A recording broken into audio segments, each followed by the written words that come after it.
என்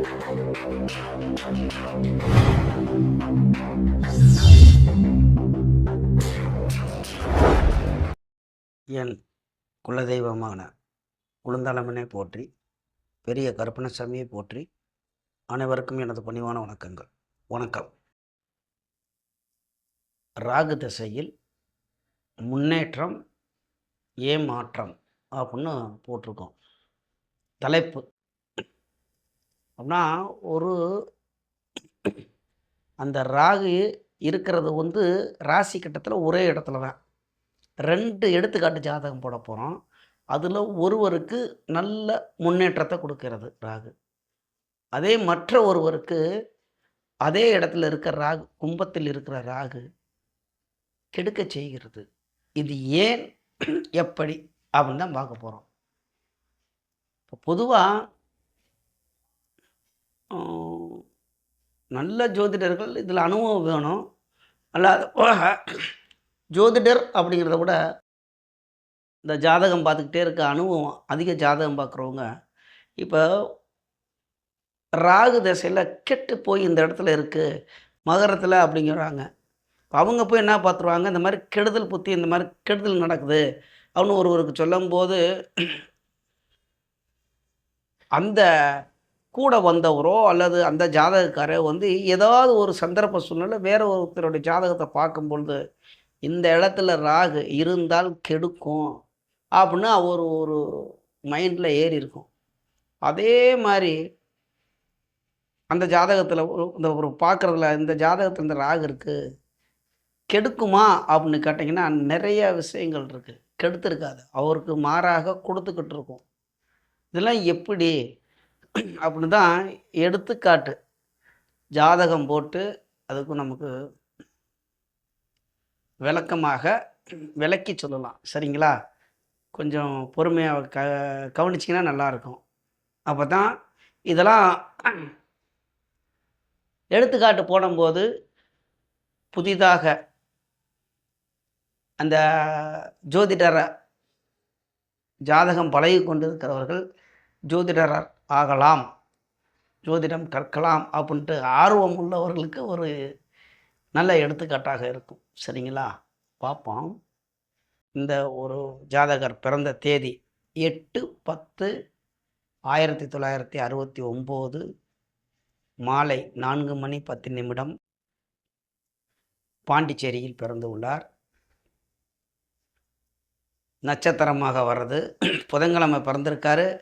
நட்சத்திரம் பூர நட்சத்திரம் 1ஆம் பாதம். ராசி கட்டம் ஸ்க்ரீனில் வருது பாருங்கள். லக்கணம் கும்ப லக்கணம். லக்கணத்திலே ராகு. 3ஆம் இடத்தில் சனி. சனி அந்த இடத்துல நீச்சம் பெற்று வக்ரம் பெற்று உள்ளார். நீச்ச சனி வக்ரம். சரிங்களா? லக்கணத்துக்கு 7ஆம் இடத்தில் சுக்கிரன், சந்திரன், கேது. 8ஆம் இடத்தில் குரு அஸ்தங்கம், சூரியன், புதன். 11ஆம் இடத்தில் செவ்வாய். சரிங்களா? இதுதான் இவருடைய பிறந்த கால ராசி கட்டத்தில் உள்ள கிரக அமைப்பு. எடுத்துக்கலாம். இங்கே பார்க்கும் பொழுது நம்ம ராகை பார்க்கும் பொழுது நமக்கு தெரியும் அப்படின்னு. ராகு சனியோட வீட்டில் இருக்கு. வீடு கொடுத்தவன் நீச்சன். அவ்வளோதான்டா. இந்த ராகு திசையில் ஒரு சோழியை முடிச்சு விட்ருக்கான். 18 வருஷம் கிட்டத்தட்ட. இவருக்கு ராகு தசை வரும்போது 38 வயசு முடிஞ்சு 39வது வயசில் வருது. சரியான வாலிப வயசு. அதாவது இளமையின் முதுமை, முதுமையின் இளமை. புரியுதுன்னு நினைக்கிறேன். இளமை வயசை கடக்கிறதும் முதுமை வயசை தொடக்கூடிய வயசு தான் இந்த 2ஆம் கட்ட வயசு, இந்த 40 வயசு. அப்போ அது வாலிப வயசும் கிடையாது, கிழவனும் கிடையாது. அதான் நடுத்தர வயசு அப்படிங்குவாங்க. கிழவனா அப்படின்னா கிழவன் கிடையாது, இளமையா அப்படின்னா இளமையும் கிடையாது. அப்போ இளமையின் முதுமை, முதுமையின் இளமை, நடுத்தர வயசு. அந்த மாதிரி பருவத்தில் இவருக்கு ராகுதசை வருது 38 வயசில். அப்போ இந்த ராகு இவருக்கு கெடுத்துச்சா அப்படி இல்லை கொடுத்துச்சா அப்படின்னு நம்ம கவனிக்கிறோம். ஒரே பாயிண்ட்டு, சனியோட வீட்டில் இருக்குப்பா, வீடு கொடுத்த நீச்சம் கெடுத்து அது சரியான பிராயத்தில் வருது, கல்யாணம் பண்ணியிருந்தா மனைவி கெட்டு போய் எல்லாம் ஒன்றுக்குமே ஆகாது நம்ம இங்கே பார்த்துக்கிட்டு இருப்போம். ஆனால் கொடுத்து செஞ்சிருச்சு. எப்படி இந்த ராகு தசையில் தான் இவர் ஒரு லெவலுக்கு வருகிறார், சம்பாதிக்க தொடங்குகிறார், வருமானம் நல்ல வருமானம் வருது, நிலம்புலம் வாங்குகிறார், வண்டி ஒரு மனிதனுக்கு தேவை அனைத்தும் கொடுக்கறது. அதுக்கு மேலேயும் கொடுத்துருக்கோம், அதை நம்ம உள்ளே போவோனா அது எப்படி நம்ம பார்ப்போம். நமக்கு தேவையானதை மட்டும் எடுப்போம். ஏன்னா ராகு தேவைக்கு மேலேயும் கொடுத்துருக்காரு இந்த ராகு. ஆனால் அப்போ நான் பார்த்துக்கலாம். இப்போ இது எப்படி கொடுத்தார் அப்படிங்கும்போது பார்ப்போம். வீடு கொடுத்தவன் நீச்ச பங்கம், வக்ரம் பெற்றனால் நீச்ச பங்கம், ராஜயோகத்துக்கு போவேனா அப்படி இருக்கட்டும். இந்த இடத்துல இயற்கை சுபரான லக்கண சுபரான 9ஆம் இடத்துக்கு அதிபதி, லக்கணத்துக்கு 9ஆம் இடத்துக்கு அதிபதி லக்கண சுபர், இயற்கை சுபரான சுக்கிரன் 7ஆம் பார்வையாக அந்த ராகுவை பார்க்கிறார், லக்கணத்தையும் தொடர்பு கொள்கிறார். அதே மாதிரி 8ஆம் இடத்தில் இருந்து கொண்டு குரு லக்கணத்துக்கு 12ஆம் இடத்தையும் பார்க்கிறார், லக்கணத்துக்கு 2ஆம் இடத்தையும் பார்க்கிறார், உச்சனுடைய வீட்டில் இருந்து கொண்டு. அப்போ அந்த ராகு நின்ற 2 பாகவத்துக்கும் குருவோட பார்வை விழுகிறது. ராகு நேரடியாக சுக்கிரன் பார்க்கிறார் ராகுவை. சரி, என்ன சாரம் வாங்கியிருக்கார் அப்படின்னு கேட்டிங்கனாக்கும் பூரட்டாதி சாரம் வாங்கியிருக்கார். பூரட்டாதி சாரம் அந்த இடத்துல வாங்கும்போது பூரட்டாதிக்கு அதிபதி யார்? குருவோட சாரம் பெற்றுள்ளார். குரு யார்? இந்த லக்கணத்துக்கு பாவியாக எடுத்துக்கலாமா? பாவத்தை தான் செய்வார்னா சமமானவர், நண்பரும் இல்லை எதிரியும் இல்லை, சமத்தை செய்வார். இப்போ அவர் எங்கே உட்காந்துருக்கார்? உச்சனுடைய வீட்டில் இருக்கிறார், அவருடைய சாரம் வாங்கியிருக்கார். அப்போ குருவோடைய வேலை, சந்திரனுடைய வேலை, சந்திரனும் பார்க்கிறார். அந்த இடத்துல சந்திரனை நம்ம பாவாரம் எடுக்கலாம் அப்படின்னா லக்ன பாவி தான் இருந்தாலும் இயற்கை சுபரோடு சேர்ந்திருக்கார், சுக்கரனையும் சேர்ந்திருக்கார். இங்கே சந்திரனும் சுக்கரனும் சேர்ந்த 2 பேருமே பார்க்கிறார்கள். வருமானத்தையும் கொடுத்தார், கூடவே அந்த வாலிப வயசுங்கிறதுனால அதையும் கொடுத்தார். மனைவியே இருந்தாலும் ஒரு தொடர்பையும் கொடுத்தார், அப்படி எடுத்துக்கலாம். அப்போ இந்த ராகு நல்லதை செய்தார், நல்ல வருமானத்தை கொடுத்தார், இவருக்கு தேவையான பணத்தையும் கொடுத்தார். இந்த இடத்துல இந்த வேற தொடர்பு, பெண்கள் தொடர்புலாம் வருமா, அதனால் பாதிப்பு வருமா அப்படின்னா பாதிப்பு வராது. அங்கதான் விஷயமே இருக்கு. அந்த தொடர்பு நீடிக்குமா, இல்லை அது கூடுதலாக ஆகுமா? ஏன்னா சுக்கிரன் ராகுவோட தொடர்பு கொள்றால, சுக்கிரனோட வேலை செய்யணும். அப்போ சந்திரன் கூட 2 பேரும் பார்க்குறாங்க. சந்திரனும் சுக்கிரனும் சேரும் பொழுது நம்ம இடத்துல அதுவும் 7ஆம் பாகத்தில் இருக்காங்க. அப்படிங்கும்போது மனைவியோடைய நான் லவ் பண்ணுறார் அப்படி எடுங்க. ஆனால் தொடர்பு வெளிப்பழக்க வழக்கங்கள் நிறையா இருக்குது. அதில் பெண்கள்லாம் தொடர்பு வருமா அப்படின்னு கேட்டிங்கன்னா கண்டிப்பாக உறுதியாக வந்திருக்கும், அப்படி தான் சொல்லலாம். அது நம்ம அதெல்லாம் கேட்டு தெரிஞ்சுக்கலாமா, அந்த மாதிரி இருக்கா அப்படின்னா இருக்குது, பாடத்துக்கு எடுத்துக்கலாம், இருக்குது, கண்டிப்பாக கொடுப்பார். அந்த இடத்துல கேது இருக்கார். அப்படிங்கும்போது நம்ம அந்த இடத்துல கேதுவே எடுக்க வேணாம். ராகு இருந்தால் அதுக்கு ஆப்போசிட்டாக கேது இருக்கத்தான் செய்வார். நமக்கு பார்க்கக்கூடிய பார்வை சாரநாதன் அந்த ராகு நிற்கக்கூடிய 12ஆம் இடத்துக்கும் 2ஆம் இடத்துக்கு யார் தொடர்பு கொள்கிறார்கள்? இயற்கை சுபரான குருவே தொடர்பு கொள்கிறார்கள். ராகுவோட சுக்கிரனும் சந்திரனும் தொடர்பு கொள்கிறார்கள். இந்த சுக்கிரன் லக்ன சுபர், அவர் 7ஆம் இடத்துல இருக்கார். அப்போ மனைவினால வருமானம் வருது. மனைவி வீட்டில் அந்த நேரத்துக்கு ஒரு சொத்தக்கத்தை ஒத்துருப்பாங்க, பணம் வருது, இல்லாட்டி மனைவி சம்பாரித்து வேலைக்கு கொடுக்குறார், வருமானத்தை கொடுக்குறார், அப்படி எடுத்துக்கலாம். அப்போ ராகு இந்த ஜாதகருக்கு நல்ல வருமானத்தை கொடுத்தார், நல்ல ஒரு செட்டில்மெண்ட்டாக ஆனார். இப்போ ராகு இந்த ராகு கொடுக்க செய்தது. உறுதியாக ராகு நன்மையே செய்தார். வீடு கொடுத்தவன் வலுவு, சாரநாதன் வலுவு, பார்க்குற கிரகத்தோட அப்போ அம்புட்டு வேலையும் இந்த ராகு செய்யணும். உறுதியாக நன்மையே செய்தார், நல்லா இருந்தார். சரி, இன்னொரு ஜாதகம் போடுவோம். அந்த ராகு என்ன செய்கிறாருன்னு பார்ப்போம். சரிங்களா? கொஞ்சம் இந்த ராகு இன்னும் கூட இந்த ஜாதகத்தில் விரிவாக பார்க்கலாம். இந்த அளவுக்கு போதும், அதனால தான் பார்க்குறேன். சரிங்களா? இன்னும் அப்புறம் யாரெல்லாம் எல்லாம் தான் சாரநாதன்லேருந்து எடுத்திருக்கோம். கொடுக்கறதுக்கு உள்ளது பார்த்தாச்சு. இன்னும் நவாம்ச கட்டம் அது இதெல்லாம் பார்க்கலாம்னா அது அந்தளவுக்கு தேவையில்லை. இருந்தாலும் நல்லதை செய்கிறார். இன்னொரு ஜாதகர், இதெல்லாம் ஆணோட ஜாதகம் தான் போட்டுக்கிட்டு இருக்கேன். இப்போ இவரும் ஆணு தான். இப்போ பார்க்க போகிறவரும் ஆணு ஜாதகம் தான். இவர் 25 மாதம் 1989 காலையில் 6:45 திண்டுக்கல் மாவட்டத்தில் பிறந்திருக்கார். இந்த ஜாதகர் உத்திராடம் 2ஆம் பாதத்தில் பிறந்திருக்கார். நட்சத்திரத்தில் இந்த ராசி கட்டத்தில் இந்த ராசி கட்டத்தை ஸ்க்ரீனில் போட்டுருவோம், பார்ப்போம். லக்னமாக வர்றது ரிஷப லக்னம். லக்னத்திலே குரு, சூரியன், சுக்கிரன், புதன் 4 கிரகங்கள் லக்னத்தில் இருக்கிறது. சரிங்களா? பார்ப்போம். 2ஆம் இடத்தில் செவ்வாய், 4இல் கேது, 8இல் சனி, 9இல் சந்திரன், 10இல் ராகு. அப்போ நமக்கு கிரக நிலையை பற்றி பார்க்கும் பொழுது 2ஆம் இடத்துல இருக்கிற செவ்வாயும் கெட்டு தான் போயிருக்கார். லக்கணத்துக்கு 12க்கும் 7க்கும் அதிபதி 2ஆம் இடத்தில் இருக்கிற செவ்வாய் சனியால் பார்க்கப்பட்டு அந்த 2ஆம் பாவகம் நிறைய பாவத்தம் பெற்று உள்ளது. 8ஆம் பாவகம் கெட்டு உள்ளது. ஏன்னா இதுக்கு தேவைப்படுது, அதனால தான் அந்த பாவத்தை பற்றி சொல்கிறேன். லக்ன பாவமும் கிரக யுத்தியில் அங்கே ஓரளவுக்கு பலனை இழந்துதான் உள்ளது. லக்னம் இதுதான் எடுக்க முடியும். இப்போ ராகு தசை. அப்போ அவர் பிறந்த உடனே உத்திராட நட்சத்திரம் 2ஆம் பாதம். சூரிய தசை 4 வருஷம் 1 மாதம்.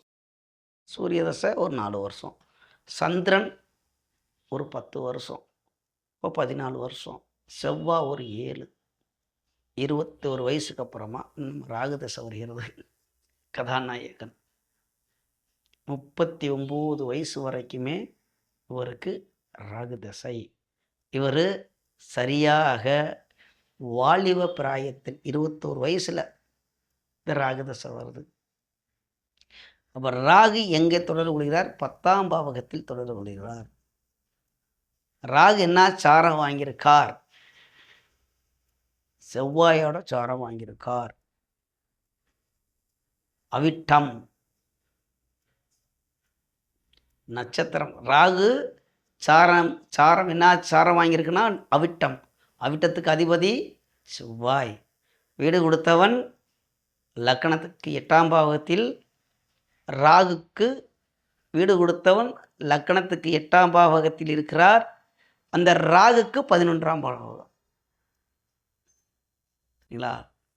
அப்போ வீடு கொடுத்தவன் செவ்வாயால் பார்க்கப்படுகிறார். 8ஆம் பாவகத்தில் இருக்கிறார். சனி கெட்டு போய்விட்டார். வீடு கொடுத்தவன் எந்த ஒரு சுபக்கிரகங்களோ இயற்கை சுபரான குரு, சுக்கிரன், புதன், வளர்வரை சந்திரன் இங்கே தொடர்பு கொள்ளவில்லை. குருவோட வீட்டில் மட்டும் இருக்கிறார். அப்படி எடுத்துக்கலாம். இயற்கை சுபரான குருவோட வீட்டில் இந்த சனி இருக்கிறார். வீடு கொடுத்தவன் ஸ்தான பலம் இழந்து உள்ளார்.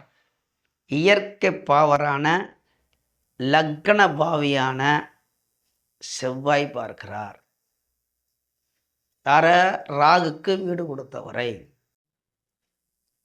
இந்த சாரநாதன் செவ்வாயினாலும் வலுவா இருக்காருன்னு பார்த்தீங்கன்னா சனியால் பார்க்கப்பட்ட செவ்வாய். போதும் அந்த அளவுக்கு. அங்கே செவ்வாய்க்கு வீடு கொடுத்தவன் தன் வீட்டுக்கு 12இல் மறைகிறான். சாரநாதனும் கெட்டு போயிட்டான், வீடு கொடுத்தவனும் கெட்டு போயிட்டான். 10ஆம் பாவகத்தில் ராகு இருக்கிறார். தொழில் இல்லை, வாலிப வயசில் சரியான தொழில் அமையவில்லை. அவருக்கு இந்த பிராயத்தில் என்ன நடக்கணும்? கல்யாணமும் குடும்பமும் வேணும். 10 நாள் தொடர்பு, 12ஆம் இடத்துக்கு அதிபதியோட சாரம், 7க்கும் 12க்கும் அதிபதியான செவ்வாயோட சாரம் பெற்றுள்ளார். மனைவி இருக்காங்க, பிரச்சனை கிடையாது. இங்கே 9க்கும் 10க்கும் உள்ள லக்கணத்துக்கு 9ஆம் இடத்துக்கும் 10ஆம் இடத்துக்கும் அவனுடைய வீட்டில் தான், சனியோட வீட்டில் இருக்கிறார். இந்த சனியும் 3ஆம் பார்வையாக ராக பார்க்கிறார்.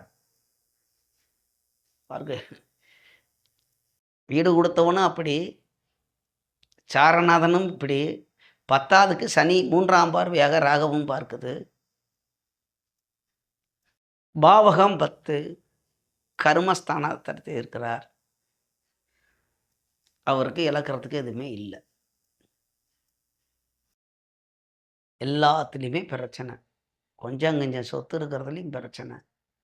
திருமண வாழ்க்கையிலையும் திருப்தி இல்லாத வாழ்க்கை. திருமணம் ஆயிடுச்சா அப்படின்னு கேட்டிங்கன்னா, ராகு தசையில் திருமணத்தை கொடுத்தார். அப்போ அதுக்கு நீங்கள் கேட்டுடலாம், எந்த அடிப்படையில் திருமணத்தை கொடுத்தாருன்னு. 7ஆம் இடத்துக்கு அதிபதியும் 12ஆம் இடத்துக்கு அதிபதியும் செவ்வாயோட சாரம் பெற்றதுனால் திருமணத்தை கொடுத்தார். அந்த இடத்துல டீப்பாக உள்ளே போயிடலாம். எதுலாம் கொடுக்குறாரோ அதில் குறை தான் அப்படி எடுத்துக்கலாம். மனைவியை கொடுத்தார், மனைவி நோயாளி. நோயாளி மனைவி நோயாளி. குழந்தைய கொடுத்தார், குழந்தை நோயாளி. இவர் ஜாதக அமைப்புப்படி. தாயார் நோயாளி. ராகு தசை சந்திர புத்தியில் தாயார் பாதிப்பு. தாயார் இல்லை, ராகு தசை சந்திர புத்தியில் இப்போ தான் மரணம். என்ன ஒரு மனுஷனுக்கு இந்த ராகு எப்படிலாம் அடிக்கிறான் பாருங்க. நம்ம இதுக்கு முன்னாடி போட்ட ஜாதகத்தில் தித்திக்க கொடுத்தார். இதே கும்பத்தில் இருந்த ராகு, இதே கும்பத்தில் இருக்கிற இப்போ இந்த ஜாதகத்தில் இருக்க நம்ம பலன் சொல்லிக்கிட்டு இருக்க ராகுலையும் கும்பத்தில் தான் இருக்கிறார். அடித்து துவட்டி பில்லிஞ்சு எடுத்து கையில் கொடுத்துட்டார். ஒன்றும் இல்லை இழக்கிறதுக்கு. தாயும் போச்சு, மனைவியும் உடல்நிலை பாதிப்பு, வாரிசும் இல்லை. அப்போ குழந்தை இருக்குன்னு சொல்கிறீங்க, ஏன்னா இருக்குது. இந்த 5ஆம் இடத்துல பாருங்கள், 5ஆம் இடத்துக்கு அதிபதி வக்ரம் அஸ்தங்கம் பெற்றுள்ளார். அந்த இடத்துல கிரக யுத்தத்தில் போய் மாட்டிக்கிட்டே அந்த புதன் அம்பிட்டு பையன் கூட சேர்ந்து போயிட்டான்.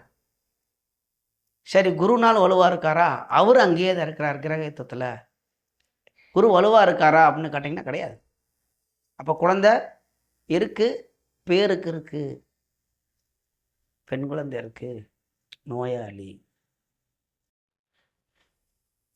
அப்போ இந்த ஜாதகருடைய மனநிலை எப்படி இருக்கும்? லக்கணத்தில் வந்து அம்புட்டு சுபக்கரகம் இருக்கேங்க. அது என்ன அப்படின்னாக்கா, லக்கணத்தில் சுபக்கரகம் இருக்கா? அம்மா இருக்கிறதுக்கு போட்டோம். யாரெல்லாம் உட்காந்துருக்கான்? அந்த லக்கணத்துக்கு அதிபதிக்கு ஆட்சி தான், அதில் எந்த மாட்டு கருத்து கிடையாது. சுக்கிரனுக்கும் சூரியனுக்கு 7ஆம் பொருத்தம் சொல்லுவாங்கள்ல, பிடிக்கவே பிடிக்காது. அவன் எங்கே உட்காந்துருக்கான்? சரி, ஒரு நண்பன் 5ஆம் இடத்துக்கு அதிபதி, அவனையும் அந்த சூரியன் அஸ்தங்கம் பண்ணி விட்டான். அவனும் பலன் இழந்து உள்ளான். இந்த இடத்துல நீயா நானானு சூரியனும் இது சுக்கிரனும் குருவும் யுத்தத்தில் 4 கிரகம் அங்கே கிரக யுத்தத்தில் இருக்கிறது. லக்னம் வலுவாக இருக்கா அப்படின்னு கேட்டிங்கன்னா, லக்னம் வலு இழந்துதான் இருக்குது. ஏதோ இருக்குது. இப்போ 7ஆம் இடத்துக்கு இதே பலன் தான் 7ஆம் இடத்துக்கு. 8ஆம் இடம் குடும்ப வாழ்க்கை, திருமண வாழ்க்கை கெட்டு போயிடுச்சு. சரி, 8ஆம் இடம் கெட்டு போயிடுச்சுன்னா இவருக்கு ஆயிலே இருக்கக்கூடாது தானே? ஜோதிடம் அப்படி தானே. சனியும் கெட்டு 8ஆம் பாவகமும் கெட்டால், 8ஆம் பாவகத்துக்கு அதிபதி குரு லக்கணத்தில் இருந்து திக்பலம் பெறுகிறார், புதனும் திக்பலம் பெறுகிறார். அந்த இடத்துல 4 கிரகம் இருந்து கிரகம் யுத்தமாக இருக்கிறனால உயிரோடு இருக்கிறார். ராகு தசையில் இவர் இழக்கக்கூடாத அனைத்தையும் இழந்து கொண்டே இருக்கிறார். இப்போ தற்போது அவருக்கு வயது 39. சாரி, 39 வராது, 39 வயது வரைக்குமே இந்த ராகு தசை இருக்குது. இப்போ வயதுன்னா 35 வயது. இப்போ வயது இந்த ஜாதகருக்கு 35 வயது. ராகு தசை இருக்கக்கூடிய காலங்கள் 39 வயது வரைக்கும் அவருக்கு இருக்கும். அப்போ இன்னும் 4 வருடம். இழக்கிறதுக்கு ஒன்றும் இல்லைன்னா, மனம் குழம்பி போய் உள்ளார். இப்படித்தான் ஜாதகம். நிறையா பேர்த்துக்கு நான் எடுத்துக்காட்டுக்கு போட்டிருக்கேன். நிறையா பேர்த்துக்கும் நான் ஜோதிடம் சொல்லியிருக்கேன். நம்மள்ட்ட வந்து பார்க்குறவங்க தான் இப்படித்தான். இந்த ராகா என்னத்தை இழக்கிறது, ஒன்றுமே இல்லையே, குழம்பி போய் வந்துருங்க. சரி வழி. இந்த 4 வருஷம் இப்போ சந்திரனை இழந்து தாயாரையும் இழந்திருக்கீங்க. தகப்பன் அது வேற மாதிரி எடுத்துக்கலாம். 3ஆம் இடத்துக்கு அதிபதி 9ஆம் இடத்துல இருக்கிறார். 9ஆம் இடத்துக்கு அதிபதி பாவத்தோடு இருக்கிறார். தகப்பன் செயல் இழந்து உள்ளார் அல்லது இல்லை அப்படி எடுத்துக்கங்க.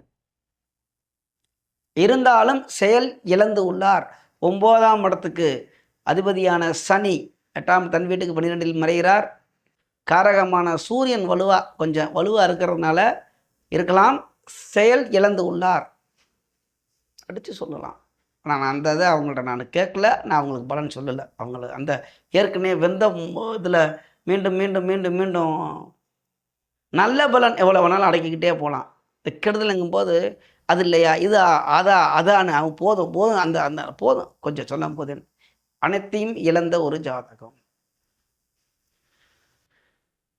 எல்லாமே இருக்கு, நல்லா இதான் விஷயம். ஆனால் எல்லாமே இல்லை. அனைத்தும் இருக்கு, ஆனால் ஒன்றும் செயலில் இல்லை. சொத்து இருக்கா, இருக்கு, செயல் இல்லை. அதனால் வருமானம் இல்லை. இப்படித்தான்.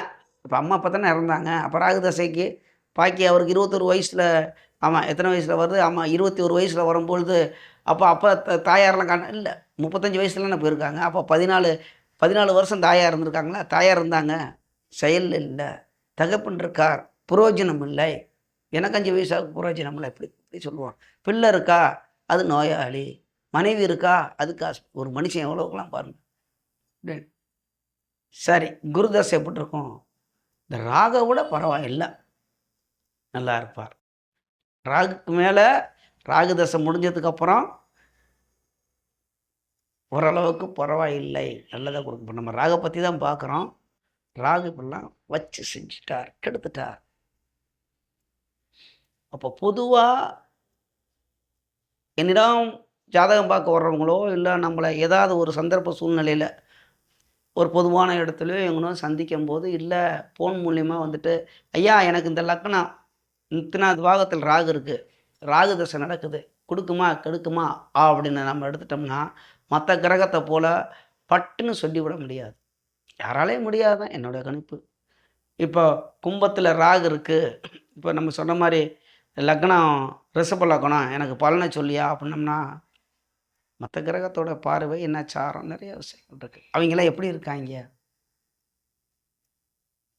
இல்லை லக்னத்தில் ராகு இருக்குது, இல்லை 2ஆம் பாவத்தில் இருக்குது, 3ஆம் பாவத்தில் இருக்குது, இத்தனாவது மறைவு ஸ்தானத்தில் ராகு கேதுகள் இருந்தால் நன்மையை செய்வார்கள் அப்படின்லாம் ஜோதிட விதி இருக்குது. அது செய்யுமா அப்படின்னு கேட்டால் அது எத்தனை பாவத்தில் இருந்தாலும் வீடு கொடுத்தவன் சாரநாதன் யாரெல்லாம் தொடர்பு கொள்கிறார்கள் எப்படி இருக்கும்? நிறையா யாரெல்லாம் பார்க்குறாங்க, யாரெல்லாம் இணைகிறாங்க, யாரோடைய சாரம் வாங்கியிருக்கார், யாரோடைய வீட்டில் இருக்கிறார், அவர் லக்கணத்துக்கு எத்தனாவது பாவத்தில் இருக்கிறார், பொதுவாக 6ஆம் இடத்துல இருக்கிறார், மறைவு ஸ்தானத்தில் ராகு கதுகள் இருந்தால் கொட்டுன்னு நம்மனாக்க அங்கே கொட்டாது, வேற கொட்டு தான் விழுகும். நிறைய விஷயங்கள் இருக்குது. நம்ம யாரையும் இந்த இடத்துல வந்து நம்ம ஒரு தொழிலில் இருந்துக்கிட்டு ஒரு தொழில் சார்ந்த அவர்களவே தரைக்குறைவாக பேசுகிறது அது நாகரிகம் அல்ல. அது என்னுடைய கருத்து. நம்ம ஜோதிடம் பார்க்குறோம், மற்ற ஜோதிடர்களை தரைக்குறைவாகவோ அல்லது அவர்களை குறை சொல்லுவதோ அது அவ்வளவுக்கு நாகரிகமான செயல் அல்ல. ஒரு துறையில் இருந்துக்கிட்டு, சரிங்களா, இருந்தாலும் நம்ம துறையை நம்ம ஜோதிடராக இருக்கோம், இப்போ அந்த துறையை நம்ம நல்லா தான் சொல்லணும். இல்லை நான் மட்டும்தான் சொல்கிறது சரி, மற்றவங்க சொல்கிறதுலாம் சரியில்லைன்னா அவங்க வேறு மெத்தடில் பார்ப்பாங்க. ஆனால் பலன் ஒன்றா வாங்க. இதுதான் ஜோதிடம். அவங்கள்ட்ட போய் இப்படி பார்க்கும்போது இப்போ ஒரு நல்லா இல்லை அப்படிங்குவாங்க. இந்த இதெல்லாம் பார்க்க மாட்டாங்க. ஏதோ ஒரு அவங்களுக்கு ஒரு கணிப்பு. நல்லா இருக்கு அப்படிங்குவாங்க. இப்போ கெட்ட ஜாதகத்தை வேற ஒரு ஜோதிடர்ட்ட போகும்போது கெடுதல் பலன் தான் சொல்லுவார். ஆனால் அவங்க எடுக்கிற முறை வேற இருக்குது. சரி, அந்த டாபிக்கு போவோன்னா, நம்ம ஒரு துறையில் இருந்து கொண்டு அதே துறையை குறை சொல்லக்கூடாது, என்னுடைய ஒரு தனிப்பட்ட கருத்து. சரிங்களா? அப்போ இதே மாதிரி இப்போ என்னுடைய வீடியோ பார்க்குறவங்க உங்களோட சந்தேகத்தை இது கமெண்ட் பண்ணுங்கள். அதுக்கு நான் பதில் தந்துக்கிட்டு இருக்கேன், தருவேன். அப்படி எடுத்துக்கலாம். நீங்கள் கேட்கக்கூடிய கேள்வி பொதுவான கேள்வியாக இருந்தால் எல்லாருக்கும் பயனாக இருக்கும். இப்போ உங்கள் ஜாதகத்தை போடுறீங்க, அதில் வந்து இத்தனாம் பாவத்தில் இப்படி இருந்தால் என்ன பலன்னா அதில் 4 பேர் தெரிஞ்சுக்குவாங்க. அதனால நான் சொல்கிறேன். சரிங்களா? அதே மாதிரி என்கிட்ட தனிப்பட்ட முறையில் ஜாதகம் பார்க்கணுன்னா கீழே வர நம்பருக்கும் என்னுடைய ஃபோன் நம்பர், கான்டாக்ட் நம்பர் கொடுத்துருக்கோம். கால் பண்ணுங்கள். குறைவான ஃபீஸு, காணிக்க குறைவாக தான் வாங்கிட்டுருக்கேன். ரொம்ப குறைவு தான். இடத்துக்கு தகுந்தாற் போல், அதாவது கால தேச வர்த்தமானம்னு சொல்கிறாங்கல்ல, இடம், வயது, அந்த மாதிரி இடத்துக்கு தகுந்தாற் போலலாம், சூழ்நிலைக்கு தகுந்தாற் போல தான் ஃபீஸ் வாங்கிட்டுருக்கேன். வசதி வாய்ப்புகள் இதெல்லாம் பார்த்து, இருந்தாலும் கம்மியாக தான் வாங்குகிறேன் ஃபீஸ். சரிங்களா? நமது யூடியூப் சொந்தங்கள் அனைவரும் வளமுடன் வாழ்வீர்கள், நன்றாக இருப்பீர்கள். நன்றி.